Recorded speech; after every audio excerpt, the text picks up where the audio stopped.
Wali Kota Subulu Salam Haji Afan Alfian menyampaikan nota penjelasan laporan keterangan pertanggungjawaban tahun 2020 pada Paripurna DPRK Subulu Salam, Kamis, tanggal 15 April tahun 2021. Bertempat di Aula Sidang Paripurna DPRK Subulu Salam di hadapan pimpinan DPRK dan anggota, jajaran pejabat eselon 2 dan 3, Forkopimda Kota Subulu Salam serta undangan lain.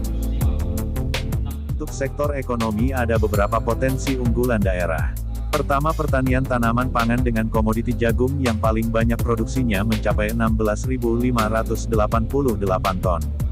Kedua, peternakan. Populasi ternak besar yang paling banyak adalah sapi potong sejumlah 2.484 ekor. Ketiga, perikanan, dengan komoditas utama adalah ikan, mas, nila, lele dan gurami. Keempat, perkebunan, dengan komoditas utama adalah kelapa sawit telah menghasilkan 35.729 ton.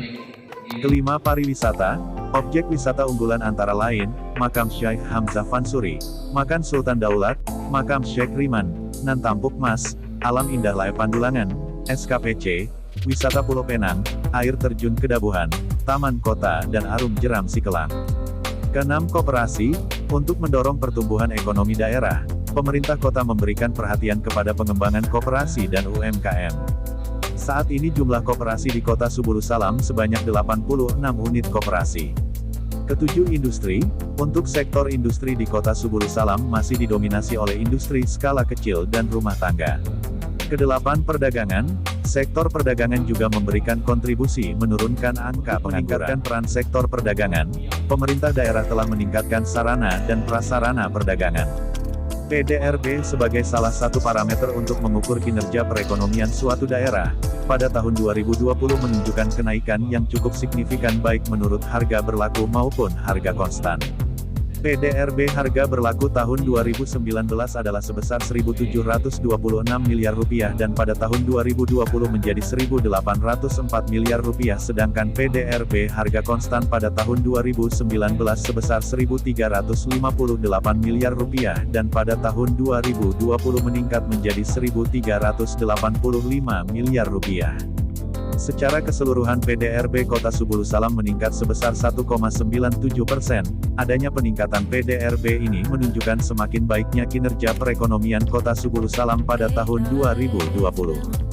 Prioritas pembangunan daerah Kota Subulu Salam sumber daya alam yang cukup banyak dijabarkan dalam rencana kerja pemerintah secara optimal, sehingga kontribusinya pada pendapatan asli daerah belum meningkatkan kualitas hidup manusia melalui pembangunan sarana prasarana pelayanan dasar, berbagai kebijakan untuk pendidikan dan pendapatan asli daerah melalui intensifikasi dan konektivitas antar wilayah melalui pembangunan sarana prasarana infrastruktur. PAD ditargetkan Rp62,889.328 dan telah dapat direalisasikan sebesar Rp55.784.164.989,02 atau 83,12%. Pada kebijakan umum pengelolaan keuangan daerah, Wali Kota menyampaikan, untuk pengelolaan pendapatan daerah ia menjelaskan intensifikasi dan ekstensifikasi pendapatan daerah. Menurutnya, kebijakan perencanaan pendapatan daerah tahun 2020 diupayakan untuk meningkatkan pendapatan asli daerah, sehingga dapat memperkecil ketergantungan terhadap sumber pendapatan dari pemerintah pusat dan provinsi.